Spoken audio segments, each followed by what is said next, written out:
LG트럼 오브제 컬렉션.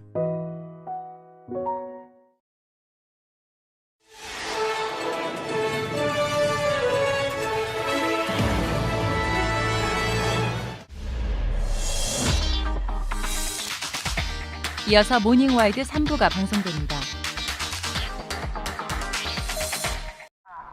tan만큼 할인 좋죠.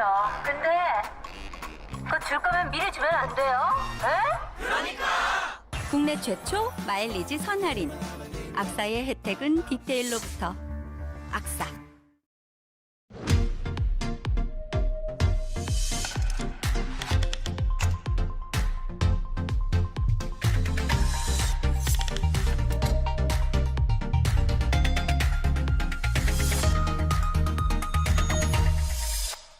예뻐지는데 걸리는 시간 딱 한 겹.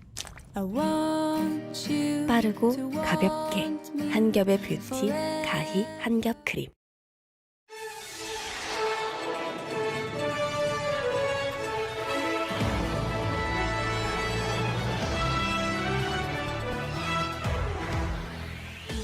테트라포드라고 아십니까? 방파제의 일종인데 파도와 바람의 피해를 막아주는 4개의 뿔 모양 콘크리트를 말합니다. 최근 이 테트라포드에서 낚시를 하다가 추락하거나 사망하는 사고가 이어지고 있는데요. 위험천만한 낚시 현장을 1m 밀착 르뽀에서 취재했습니다. 2년 전에 완공된 한 신축 아파트에서 밤이고 낮이고 정체를 알 수 없는 굉음이 울리고 있다는 제보가 있습니다. 층간소음일 가능성은 없는 상황. 이 때문에 흉흉한 소문이 돌 정도라는데요. 아파트의 평화를 깨트린 소리의 정체 미스터리 리부트에서 추적해봅니다.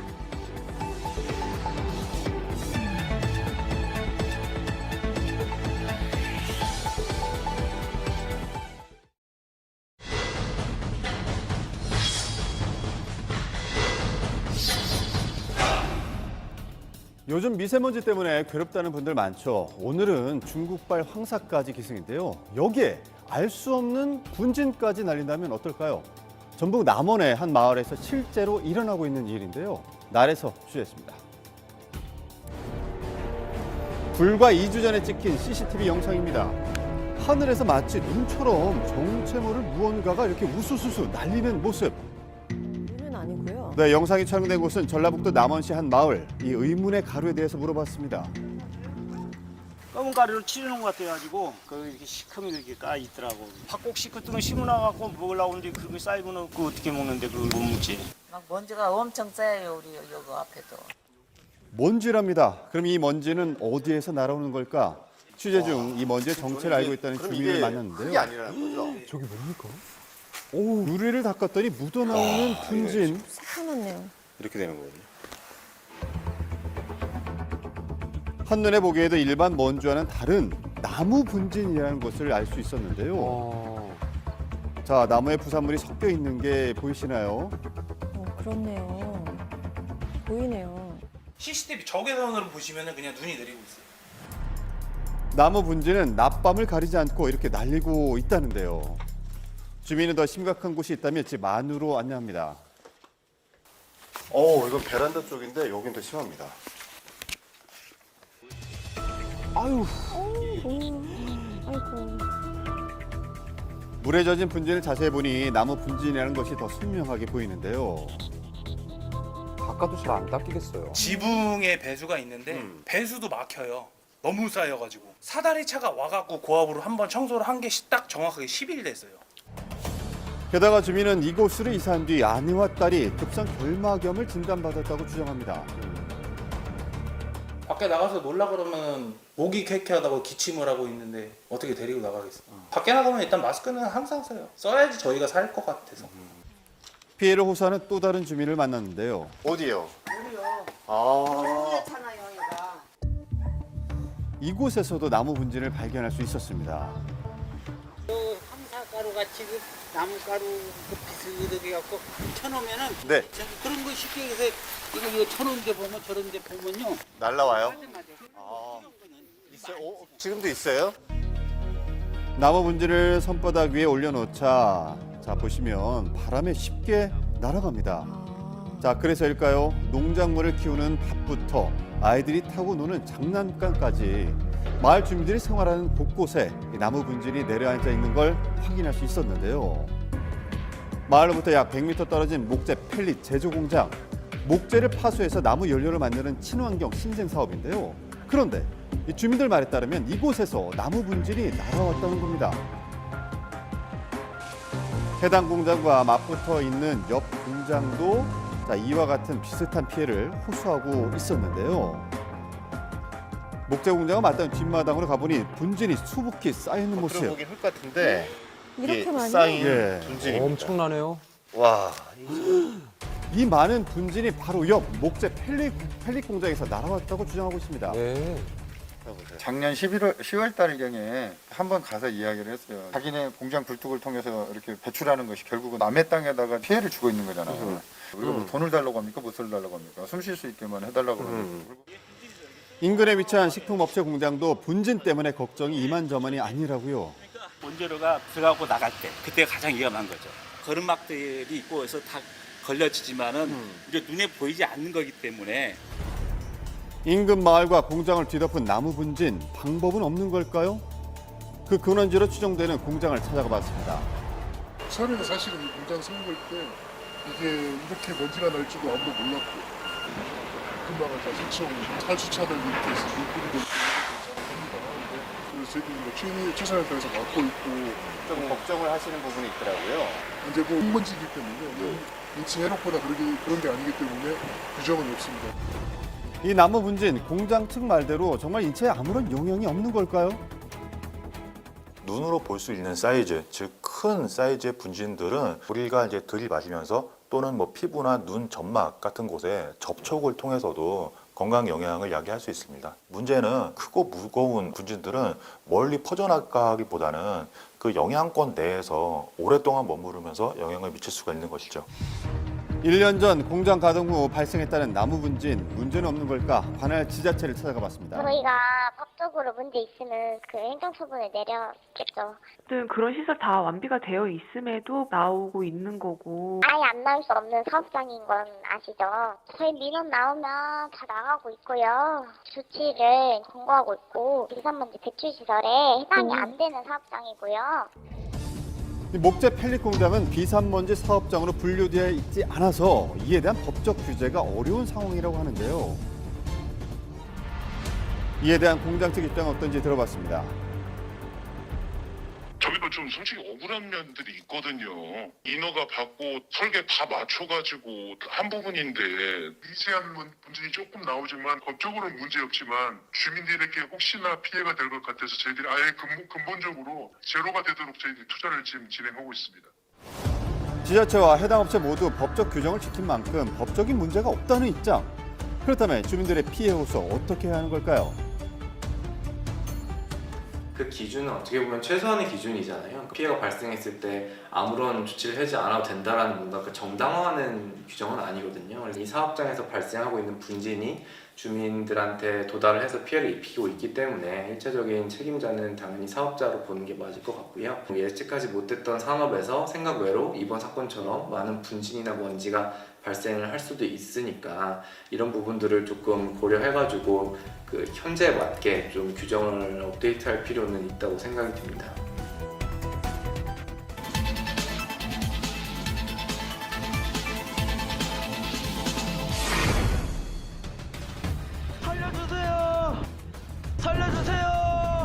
날이 따뜻해지면서 바닷가 찾는 분들이 많아지고 있는데 미끄러지고 떨어지는 사고가 자주 벌어집니다. 방심하는 순간 돌이킬 수 없다. 아찔한 곳에서 낚시를 즐기는 강태공들. 안전은 뒷전, 위험천만한 해안가 낚시 현장을 1m 밀착 르포에서 취재했습니다. 깎아지를 듯한 낭떠러지 아래 갯바위에서 수상한 움직임이 포착됩니다. 좀 더 가까이 다가가 볼까요? 저기 사람들 엄청 모여있어 저기. 뭘 하나 싶은데 보아하니 모두 낚싯대를 들이운 채로 위태롭게 서 있죠. 높은 파도에도 놀란 기색조차 없습니다. 갯바위는 경사가 가파른 데다가 바닷물이 코앞까지 엄습하는데요. 왜 하필 이런 곳에서 아슬아슬한 유의를 일삼는 걸까요? 저기 위에서 하시지 왜 여기서 하셔? 이 대에서는 여기 제일 많아. 망상어나 도다리 등 봄 제철 어종이 낚이는 명당이라고요.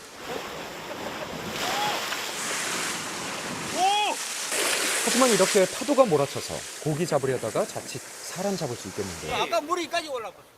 근데 왜 여기서 하셔? 여기가 160마리 잡았다. 한 사람이. 이런 안전 불감증이 곳곳에 만연해 있어서 결국 사고로까지 이어집니다. 실제로 인근 갯바위에서는 낚시꾼이 절벽 아래로 추락하는 사고까지 있었죠. 그런데 바로 그 다음 날에도 사람들이 어김없이 몰려들었다고요. 밧줄 하나의 의지에 약 30m 높이의 절벽을 오르내리며 기어이 낚시를 합니다. 이런 위험한 일탈은 야심한 밤에도 계속되는데요. 법적으로 낚시가 금지된 구역까지 몰래 숨어드네요. 저 사람 같은데? 한 치 앞도 분간할 수 없는 어둠 속 누군가 비밀스럽게 움직이는 모습 보이시죠? 갯바위의 끄트머리에 홀로 선 채로 낚시를 즐기기 바쁜 모양새인데요. 미끼를 끼우는 듯합니다. 하지만 이내 해경의 단속망에 걸려들죠.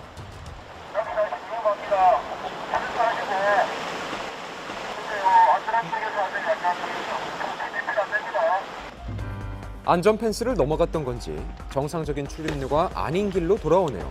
지금 낚시하시고 계세요? 네, 하면 되세요. 방파제 저기 사람 빠지고 위험하다고 하지 말라는데 여기는 괜찮거든요. 누가 신고를 했는 모양이네. 현행법상 낚시를 금지하고 있는 구역은 극히 일부. 그래서일까요?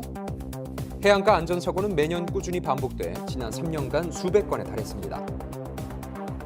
봄철에 우리가 환절기라고 보통 얘기하잖아요. 해양에서 발생하는 파랑의 종류도 굉장히 불규칙하게 바뀌게 됩니다. 파와 파들이 서로 상호 간섭을 해서 만들어지는 너울이라든지 이상파랑, 기상해 이런 것들이 굉장히 위험하게 사람들한테 인명피해를 일으키는 거죠.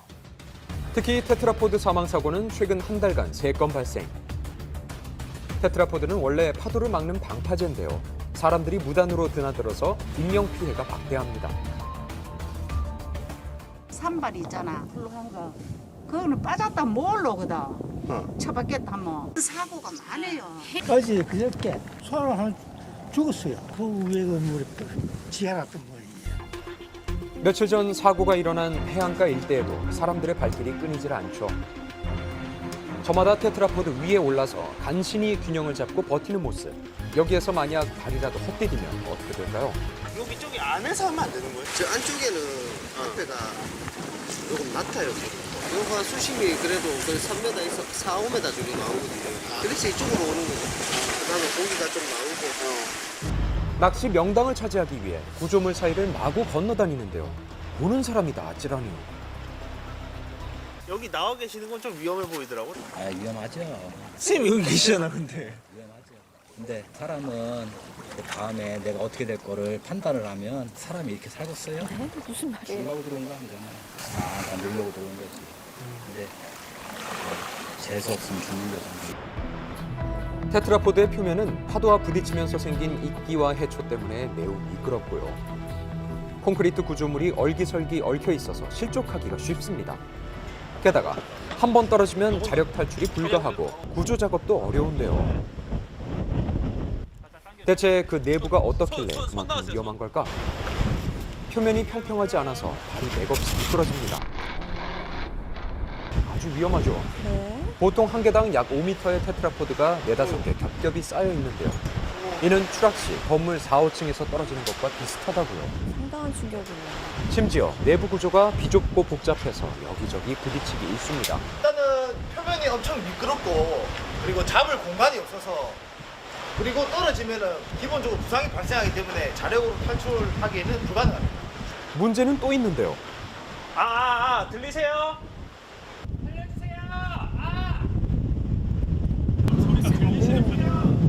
날이 안 좋으면 잘 안 들리는 편입니다. 거센 파도가 사방에서 밀려드는 깊은 곳에 빠지기 때문에 구조 요청을 해도 잘 들리지 않습니다. 테트라포드는 낚시를 하기 위한 적합한 장소가 아닙니다. 일반적으로 내부가 좁고 높이가 있다 보니까 테트라포드에서 추락을 하면은 일반적으로 다리 골절이 있고요.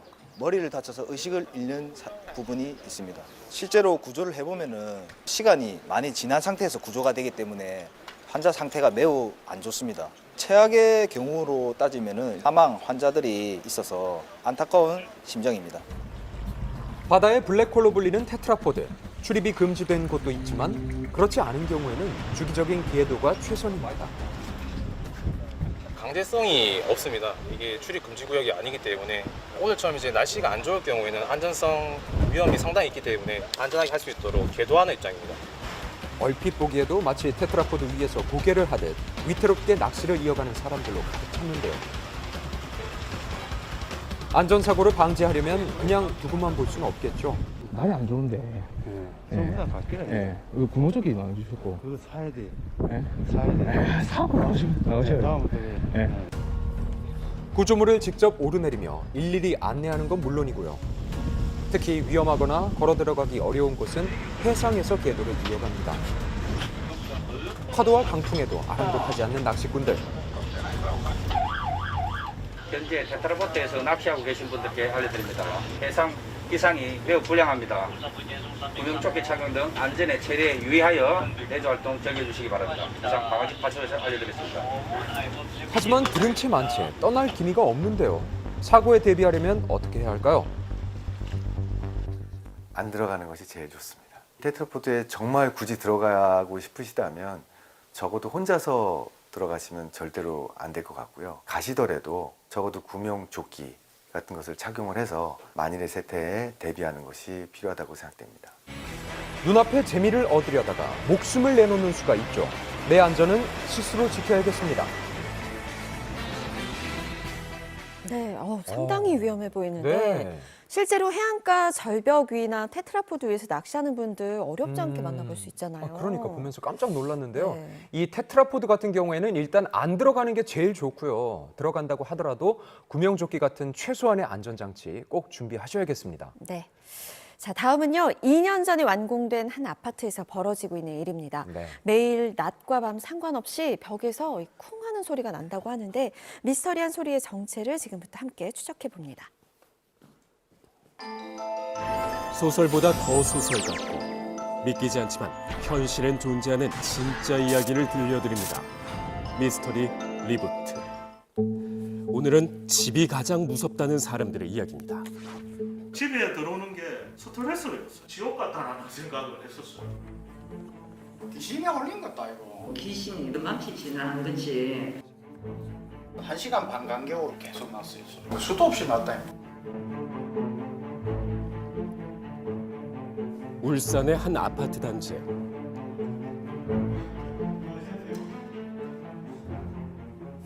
최근 이곳에서 기이한 일이 일어나고 있다. 제가 여기서 잤거든요. 금방 자고 있는데 갑자기 뭐 쿵 하는 게 나요.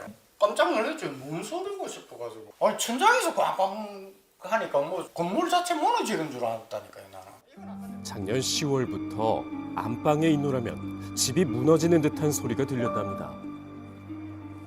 제일 처음엔 요쪽 하고 요 사이. 너 거실로 나와 있으면 또 여기서 들리는 것처럼 들리거든요.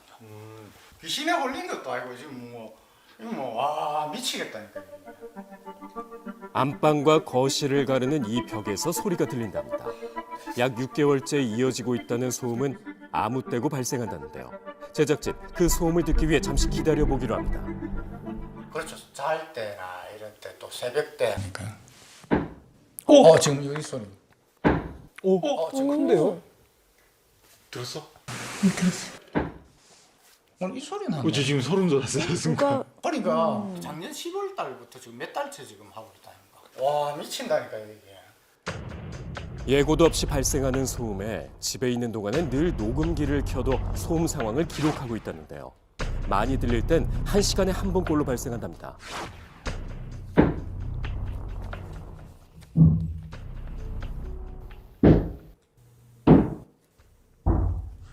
쉴 새 없이 들리는 소리의 결국 하도 못 있어가지고 나 이쪽으로 여기 와서 된다니까.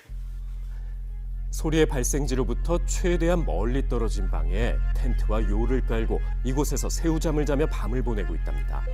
대체 이 소리의 정체는 뭘까? 저는 그래요. 계속 의심을 했죠. 이쪽에 그 위에 집이라고. 위에서 나니까 당연히 윗집을 의심할 수밖에 없다니까. 그러니까 이게 위층이라고 계속 의심을 하셨다고 하셨잖아요. 예. 이유가 있을까요? 2줄밖에 없어요. 이렇게 엘리베이터 하나에. 그러니까 제가 그러는 거죠. 옆집이라도 있었으면 그러겠는데 바로 위에니까. 거기다가 밑에 집은 이사도 안 왔는데. 이 아파트엔 총 8세대가 거주할 수 있는데요. 주로 소음이 발생하는 큰 방과 거실 옆엔 아무도 살지 않는, 심지어 건물조차 없는 텅 빈 공간입니다. 거기다 2층은 아직 공실이니 3층과 맞닿은 4층을 의심할 수밖에 없는 상황. 연락한 거죠. 그래 하니까 자기는 아니다 하더라고요. 또 좀 좋게 끝냈어요. 그래가 내려와 있는데 소리가 또 너무 크게 하면 확 나보니까 나도 모르게 성질이 나니까 욕을 내고 막 시를 했더만. 위층에선 본인이 낸 소리가 아니라고 완강히 부인했지만 소리는 멈추질 않았습니다. 소리가 나는 곳이라곤 윗집밖에 없다고 생각했던 터라 소음으로 인한 고통의 분노는 한 곳으로 향했고 그렇게 두 집의 갈등은 나날이 심해졌답니다. 화를 유발시킨다는 소음, 다른 세대들도 비슷한 고통을 겪고 있진 않을까요? 확인해봤습니다. 어머니 집은? 우리 집은 괜찮아요. 우리는 전혀 못 들었거든요. 저번에 전에 들려주더라고. 걸로 소리까지. 이 아저씨 말로는 뭘 꽉 찍는 소리 같다는데 근데 여기서 누가 일부러 안 그러면 그 소리가 왜 날까? 소리를 내겠다는 분명한 목적을 갖고 고의적으로 낸 소리일 수도 있다는 것. 서로의 앙금이 소리를 더 키운 건 아닐까.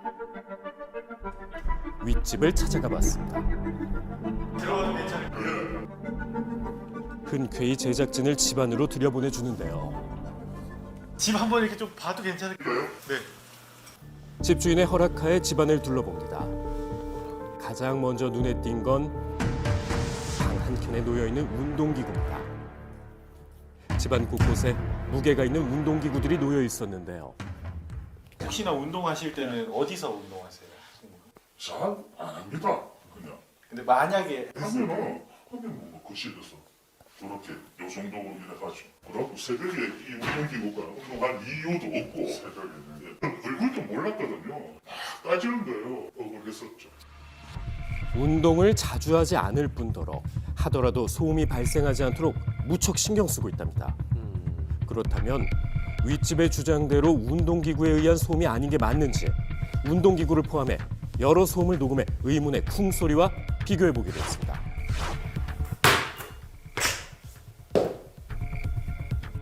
과연 이것들 중에 의문의 소음으로 추정된 소리를 찾을 수 있을까? 전문가에게 분석을 의뢰해봤습니다.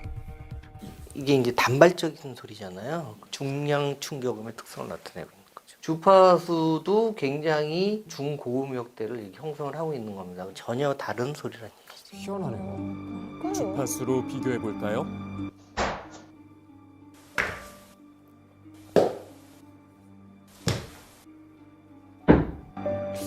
사람이 낸 소리라고는 볼 수가 없는 게 여기에 보시면은 이게 재밌는 건데 피크를 나타내는 주파수는 여기예요. 피크는 300Hz에서 형성을 하고 있다. 아, 일정하게? 네. 사람이 냈다면 저렇게 정확하게 맞출 수는? 없죠. 사람이 저거를 맞추기는 쉽지 않겠죠. 각기 다른 날에 녹음된 소음의 최고음이 항상 일정하단 겁니다. 사람이 할 수는 없는 일. 그렇게 그는 너무나 억울하답니다. 억울했었죠. 왜요? 밑집이 본인이라고 그 소음의 원인 제공자라고 생각하고 있었는데 저보고 이제 원인 제공자라고 하니까. 그러니까 선생님은 밑에 집이 원인 예. 왜냐하면 그때는 이 소리를 제가 들은 건 한 3, 4월 달부터 들었기 때문에 그도 소리를 듣고 있었답니다. 심지어 어디서도 들려요? 3층 주민보다 6개월이나 먼저 소리를 들었다는 거예요. 그 소리로 인한 스트레스가 얼마나 심한지 소리가 날 때마다 시간을 기록해왔답니다. 그렇게 자주요? 지금 여기 있는 집 가족 진짜. 방금 소리 들려? 예, 방금도 약간 났죠. 소리의 주범이라 의심되던 그와 함께 있을 때 의문의 소음이 명확하게 들렸습니다. 천장에서 날 때도 있고 또 바닥에서 날 때도 있고. 바닥에서 날 때도 예. 있고? 거실 여기 앉아 있으면 이쪽에 날 때도 있고 이 벽에서 날 때도 있고. 근데 중점적으로 안방 쪽에서 많이 나요. 이곳에서도 소음이 주로 안방에서 들린답니다. 위아래층에서 동시에 발생하는 것 같다는데요. 소음의 정체 더욱 미스터리해집니다. 항상 이제 207동만 계속 민원이 들어오다가 네. 최근에 106동, 306동에 내부에서도 이제 관리실로 전화해서 자기 동에도 쾅 합니다. 최근에 106동과 302동이 최근에 이제 민원이 들어왔고.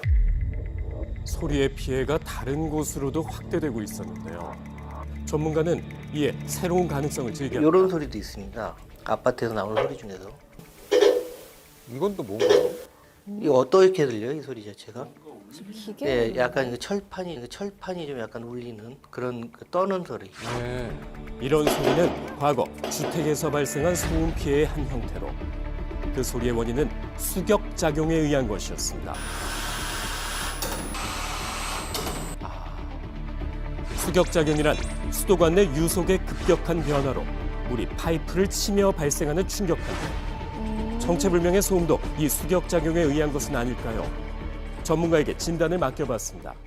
이게 이제 스모렌스키 체크 발바라는 건데 이게 또 수격작용을 방지해 주는 거예요. 이렇게 물이 흐를 때는 열렸다가 펌프가 멈추면 탁 닫혀버려요. 그러면 충격이 있겠죠. 그래서 수격작용이 일어나는데 이것은 스프링으로 이렇게 서서히 닫히도록 돼 있어요. 수격작용을 방지하는 밸브가 이미 설치돼 있을 뿐 아니라 저게 이제 워터 암막 쿠션이라는 건데요. 저 수격 방지기예요. 저게 저 끝에 있는 거. 완충해 주는 거죠. 파이프마다마다에도 수격작용이 발생되지 않도록 하는 장치들이 설치되었답니다. 그렇게 수격작용일 가능성은 희박하지만 혹시 모를 상황까지 고려한다면 역부배가 돼가지고 공기가 차 있는 부분이 존재하면은 그것이 수격작용으로 또 이어질 수가 있습니다. 경사로 인해 물을 내려보내게 되면 물보다 가벼운 공기가 고이게 되고 고인 공기가 팽창하면서 물을 밀어내 소리가 발생할 수도 있다는 거죠. 또 다른 추측은 소리가 나는 세대에 설치된 수격 방지기에 대한 것인데요. 이 방지기는 소리가 발생된 이후에 설치된 거랍니다. 그런데 이 방지기가 조금 이상한 것 같다고요. 이게 지금 닫혀 있었던 것 같거든요. 닫혀 있었다고요? 네. 뭐 이 상태가 지금 잠겨 있는 상태가 맞다라면 얘가 작동을 안 했을 거예요. 지금 이렇게 열었을 때 하고 좀 이쪽에서 느껴진 진동 느낌이 조금 틀리거든요. 부셨던 자료 가지고. 수격 방지기가 작동을 안 하고 있었을 가능성이 제기됐습니다. 제작진 직접 확인해 보니 진동이 더 세졌네. 비전문가인 제작진도 느낄 만큼 차이가 확연한데요. 소음의 피해가 가장 심한 3층 주민도 진동의 차이를 느껴봅니다. 자, 차이 나네요. 그렇죠. 밸브 설치하실 때 좀 뭐 이게 작업자분들께서 좀 바꿔서 설치를 해놓기도 하시기 때문에 그럼 이걸 한번 열어봐도 괜찮은 건가요? 올 일부 좀 해체를 시키고 나면 여기서는 물이 계속 좀 나올 겁니다. 물이 침수하게 되면 아시다시피 이게 지금 전자식 계량기이기 때문에 안쪽에 그 전자기기들의 손상이 좀 발생할 수가 있으니까 밸브가 잘못 설치되어 있는지를 확인하는 건 당장 실행하기 어렵답니다.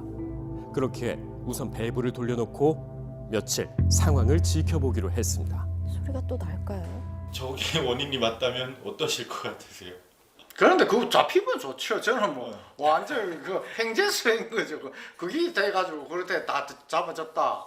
그러면 저는 완전 재수죠. 뭐 그 때문에 진짜 로이로제 걸리는 사람인데. 원인을 찾기 위해 모든 것의 가능성을 열어둬야 하는 상황. 이 방법으로 아파트의 평화가 찾아올까? 며칠 뒤 연락을 취해봤습니다. 괜찮나요 이제? 소리 아파트에 소리 나는 건 좀 어때요? 소리 계속 납니다. 그 기획대로 해놔도 계속 소리 납니다. 어떨 때는 뭐 밤에 계속 1시간 간격으로 날 때도 있고요. 그럼 다시 좀 일자로 좀 돌려놔야 될 것 같기도 하네요, 지금 상황이. 그런 감네요. 결국 소리를 잡지 못했습니다. 원인조차 불분명해진 상황인데요.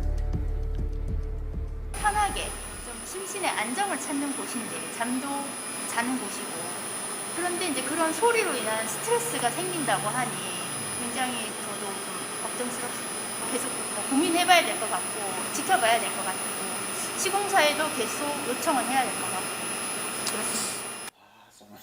지금 좀 해결 방법을 찾아야 되는 거. 이게 괴롭거든요. 지금 벌써 몇 달 6개월 하니까 사람이 진짜 미치겠더라고요.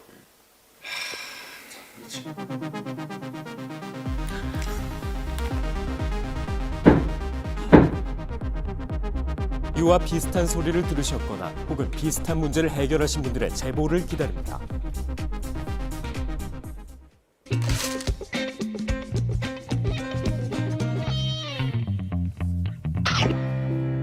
안녕하세요. 가장 뜨거운 이슈를 한입에 먹기 좋은 스낵처럼 전달해드리는 모닝 스낵 뉴스의 김주우입니다. 오늘 첫 번째로 이야기해볼 뉴스는 바로 공짜 배달 시대입니다.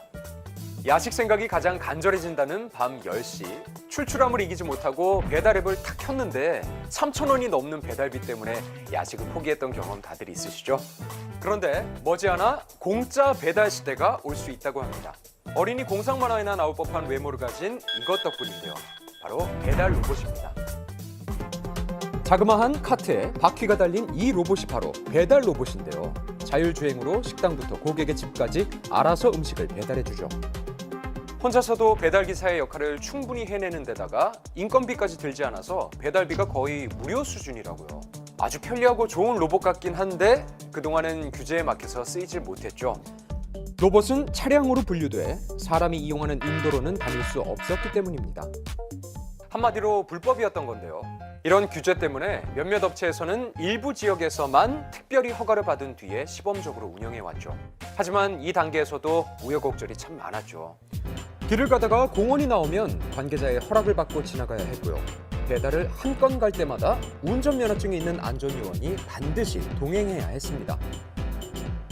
편리하자고 만드는 로봇 때문에 오히려 더 불편해진 상황이 생겨난 건데요. 반면 미국이나 중국에서는 몇 년 전부터 규제를 완화해 배달 로봇을 길거리에서 쉽게 찾아볼 수가 있는데요. 배달비도 사람이 배달할 때보다 70% 이상 싼 가격에 운영된다고요. 우리나라 업체들 사이에서도 규제를 완화해달라는 목소리가 끊이지 않았는데요. 그래서 정부에서도 지난 2일 법을 개정해 규제를 대폭 완화하기로 했습니다. 배달 로봇이 사람이 없이도 인도와 공원 등을 자유자재로 다닐 수 있도록 법을 고치겠다는 건데요. 정부는 올해 안에 법 개정을 모두 마치겠다는 계획인데요. 그렇게 된다면 당장 내년부터 이 배달 로봇이 상용화될 수 있다고 업계에서는 전망하고 있습니다. 하지만 이 로봇이 당장 상용화되기는 어려울 거라는 시각도 있는데요. 외국에서는 배달 로봇이 승용차랑 부딪히거나 갑자기 불이 붙는 사고가 나기도 했고요. 가다가 고장이 나는 경우까지 있어서 완전히 믿고 맡기기는 어렵다는 건데요. 배달 로봇 시대 정말 곧 볼 수 있는 걸까요? 이 로봇 기술 자체는 사실은 전 세계적으로 많이 연구가 되고 있고 또 꽤 좀 긴 시간 동안 연구가 되어 왔기 때문에 어느 정도 이제 상용화 수준까지도 지금 도달했다 생각이 듭니다. 그래서 현재 어떤 정부에서 추진하고 있는 그런 규제 완화 이런 그 정책들이 당연히 이제 상용화나 이런 것들에 도움이 될 거라고 생각은 합니다만 이 배달 로봇을 실제로 제대로 활용하기 위해서는 앞뒤에 있는 어떤 그런 인프라가 굉장히 중요한데 국내 같은 경우는 사실은 계단도 많고 또 사람들과 함께 쓰는 엘리베이터도 많고 예기치 못한 문제들이 많이 발생할 것 같아요. 그래서 일단 처음에는 공원이 됐든 또는 대학 캠퍼스가 됐든 제한된 공간 내에서 조금 배달 로봇에 대한 좀 실험을 좀 많이 하면서 데이터를 좀 축적할 필요가 있다. 데이터를 수집해가지고 어떤 문제가 있고 어떤 고장이 있고 이런 것들을 지금 파악하기 위한 노력이 더 중요하다. 배달 로봇이 새로운 해법을 제시할 수 있을지 지켜봐야겠습니다.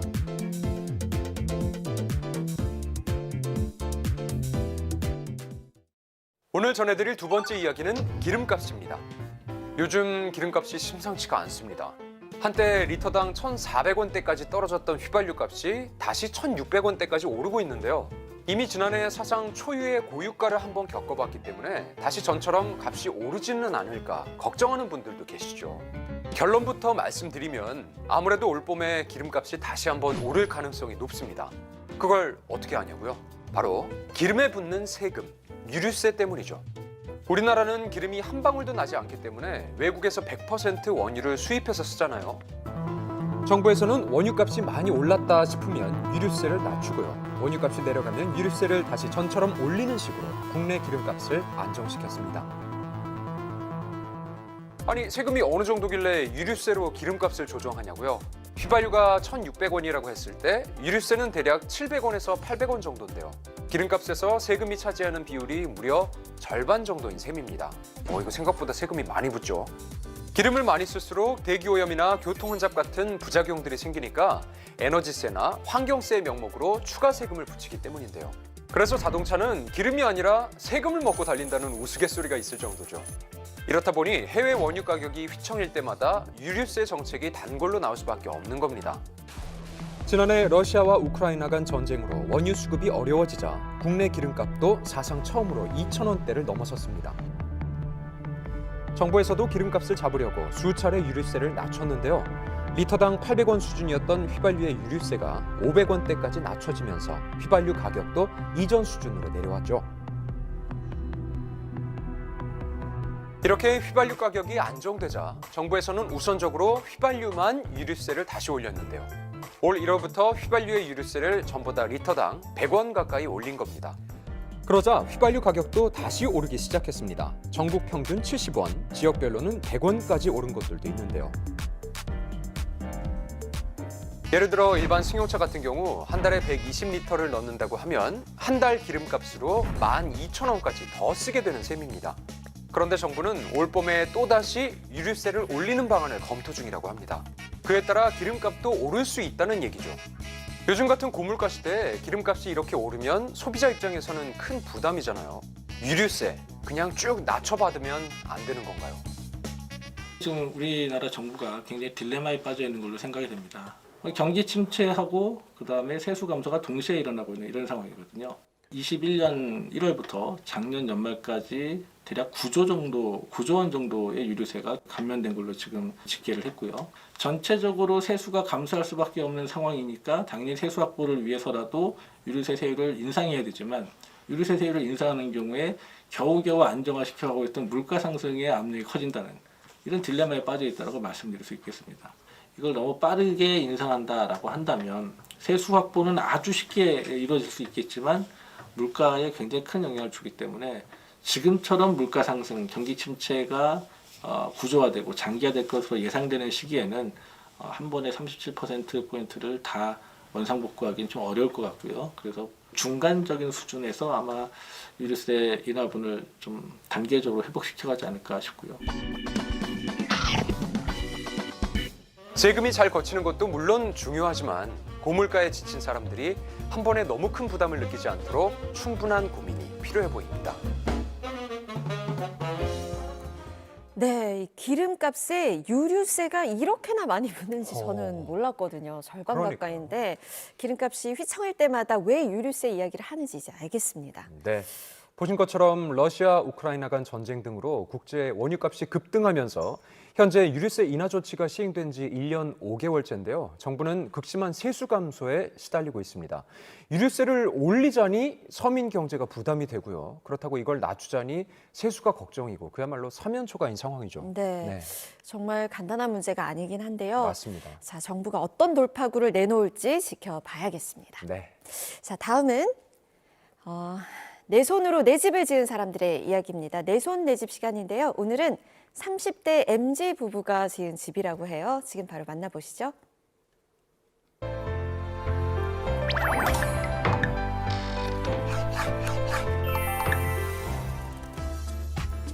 오늘 찾아간 곳은 경기도 화성시.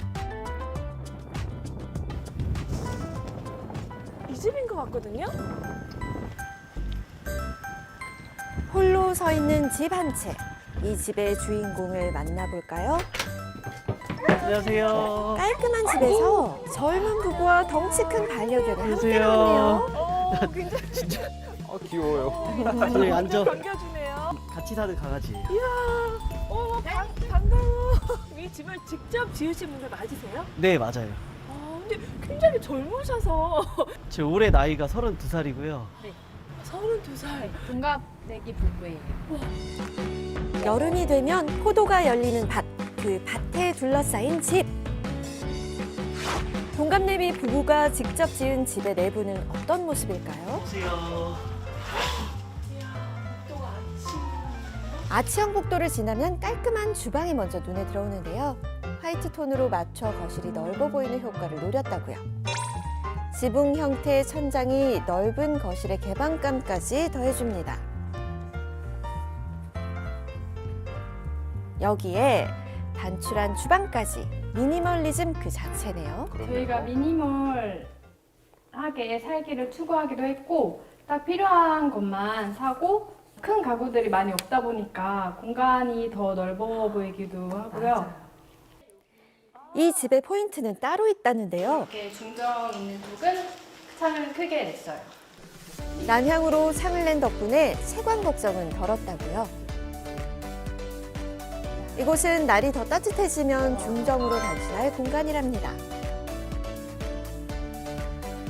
부부는 이 중정을 품기 위해 디귿자형 구조를 고안했다고요. 이제 봄 되면 호부도 심고 여름 되면 바베큐도 해먹고 그럴 공간입니다. 거실에 통일된 색감 덕분에 안정감까지 더해줍니다. 그런데 벽을 자세히 보니까 도배가 돼 있지 않네요. 섞고 붙인 위에 퍼티를 한번 마감하고 사포질로 벽을 매끈하게 만든 다음에 페인트를 이제 분사식으로 뿌려가지고 이 페인트 같은 경우는 에그쉘이라고 해서 좀 오염에 강하고 이렇게 만져보시면 매끈매끈한 느낌이 나요. 그래서 계란 껍질 느낌. 네. 물걸레질을 해도 괜찮고요. 오염에 강한 페인트라고 합니다. 이번에는 제일 처음 봤던 주방을 살펴볼까요? 식기조차 보이지 않을 정도로 아주 심플한 주방입니다. 모델하우스처럼 너무 깨끗해서 밥을 해 드시는 거예요? 네, 다 해먹고 있어요. 네, 제가 나와 있는 거를 별로 좋아하지가 않아서 이렇게 다 숨겨놨어요. 수납을 잘 해놓으셨군요. 네. 깔끔한 걸 좋아하는 아내의 취향이 반영됐다고요. 냉장고도 이제 빌트인으로. 이 냉장고예요? 네. 그래서 이제 재료를 쉽게 꺼내서 요리하기 쉽게 이렇게 했어요. 빌트인 냉장고로 깔끔함과 공간 효율 두 마리 토끼를 잡았다고요. 자, 수납장 안도 정리가 잘 돼 있죠. 이것이 바로 미니멀리즘을 추구하는 부부의 주방입니다. 그런데 환풍구의 모양이 독특한데요. 왜 이렇게 설계를 한 걸까요? 높이가 높다 보니까 이게 디자인적으로 있으면 예쁠 것 같다고 이렇게 생각을 해서 이렇게 3D로 이게 안 한 거랑 한 거를 차이를 봤는데 한 게 더 훨씬 이쁘더라고요. 환풍구 디자인까지 신경 썼다는 부부. 이뿐만 아니라 전구의 디자인까지도 세심하게 골랐다고요. 자칫 단조로울 수 있는 인테리어에 포인트를 살린 부부의 센스가 돋보입니다. 방들도 깔끔 그 자체라고요. 이쪽은 저희의 숨겨진 그 특별한 공간인데요. 부부가 안내한 이곳은 어떤 특별한 공간일까요? 어머! 여기 그 대전 목욕탕에 그냥 그 탕이잖아요. 네, 맞아요. 편백나무로 된 천장에 높은 위치에 창을 낸 욕탕. 누구의 아이디어일까요? 네, 제가 목욕을 좋아해서 이거를 만들고 싶어서 만들었는데요. 네. 저도 집을 짓는 게 처음이다 보니까 좀 설계 미스가 좀 있어서 이거를 온전히 지금은 사용하지 못하고 있어요. 왜요? 바닥에 보일러가 깔려서 온수가 틀어졌을 때 열 손실이 안 나야 되거든요. 근데 저희가 그 기초에다 이 욕탕을 파서 욕탕을 만든 거라 보일러 배관이 들어가지 못했어요. 그래서 좋기 3시간가량은 물을 받아야지만 채워질 정도의 크기입니다. 혹시 요거 쓰고 계시는 거예요, 지금? 요거? 이렇게 근사하게 만들어 놓고 여기 이렇게 들어가서 하신다고요? 네. 강아지용 좋아요. 그런데 요즘 부부가 분주해졌다고요. 바로 이렇게 여기서- 정원을 꾸미기 위해서라는데 오늘은 나무로 마당에 울타리를 만들 계획이라고 합니다. 담벼락 역할을 하는 거죠. 이 주차장 쪽이랑 저희 집 잔디 쪽 나눠주는 담벼락 역할이에요. 1년에 30cm씩 자라는 수종이라 나중에는 당장 역할을 톡톡히 해줄 거라고요. 부지런하시네요. 집이 지금 횡해서 지어진 지 얼마 안 돼서요. 하나씩 꾸며가는 중이에요. 네, 아직 아직 할 게 많아요. 예. 부부가 만든 작은 정원에서 반려견도 마음껏 뛰어놀 수 있으니 일석이조네요. 아이디어 진짜 좋겠어요. 일로 와.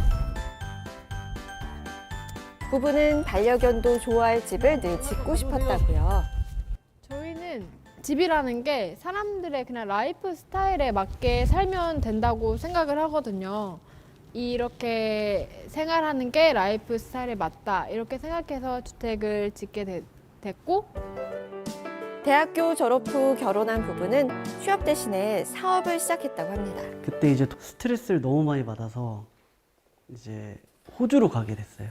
워킹홀리데이로 2년을 갔다 왔거든요. 근데 거기서 호주 친구들이랑 쉐어하우스에서 지내야 하는데 그 주택에서 이제 지내다 보니까 마당 있는 집과 그 주택의 매력에 빠지게 됐었고, 귀국 후 집을 짓기로 결심했고 아버지가 주신 땅 위에 비용 절약이 가능한 경량 철골조 주택을 짓기 시작했다고요. 그렇게 탄생하게 된 부부만의 특별한 집. 도심을 떠나온 부부는 포도밭으로 둘러싸인 외딴 집에서 행복을 만끽 중이라는데요. 이런 행복을 반려견 미호와 함께 나누고 싶었던 남편은 반려견을 위한 장치도 마련했다고요. 이게 또 이렇게 보시면 이런 모양이 있는데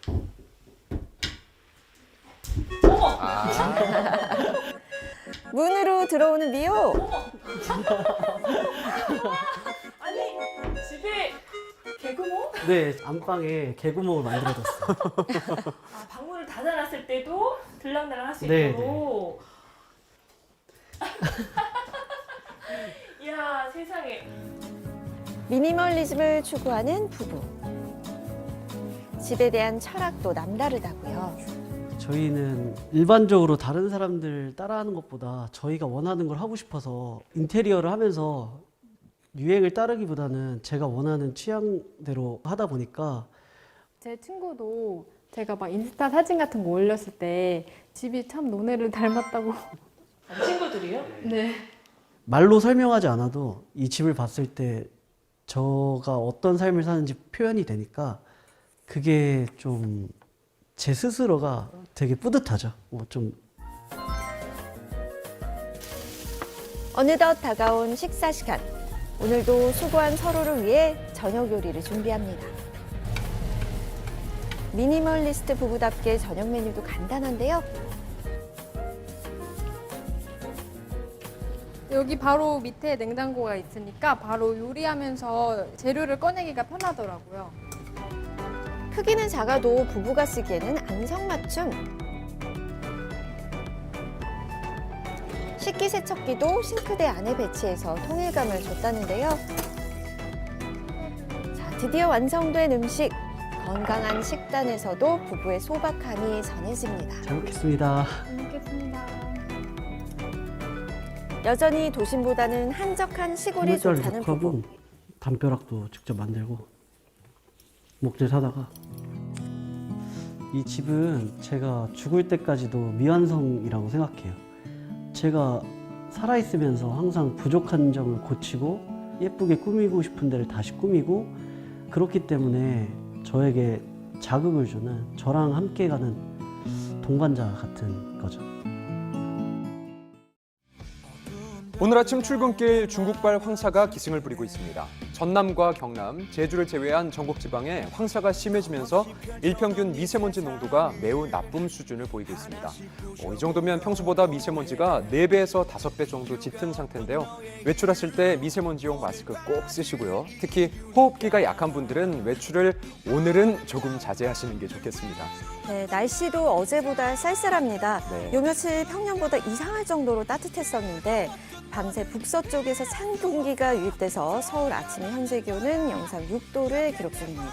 네, 주말은 제주 지방을 제외한 모든 곳에서 맑은 날씨 예상됩니다. 다만 대기 상태가 아주 건조한 만큼 산불 등의 화재 사고가 나지 않도록 각별히 유의하시기 바랍니다. 즐거운 주말 보내시고요. 저희는 다음 주 월요일 아침에 다시 인사드리겠습니다. 고맙습니다. 고맙습니다.